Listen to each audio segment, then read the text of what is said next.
Naaalala ko yung budget na ipinasa for 2025. Hindi ba ah, na ang daming insertion. Tapos, nabawasan yun sa DepEd, nabawasan yun sa military, nabawasan yun sa, inalis ng totally sa PhilHealth. Tapos, inilagay lahat sa DPWH. Kaya lumobo po ng mahigit 1 trilyon ang budget ng DPWH. Itanong nyo kay Escudero. Sipin nyo, no, na dapat inilagay sa edukasyon, sa mga hospitals,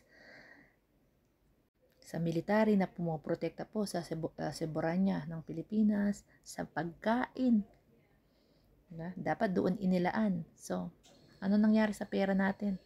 Nasa bulsa na po ng mga politiko, nilulustay na po ng mga anak nila. Winawaldas na. Pinangluluho na. Magaling, magaling, magaling.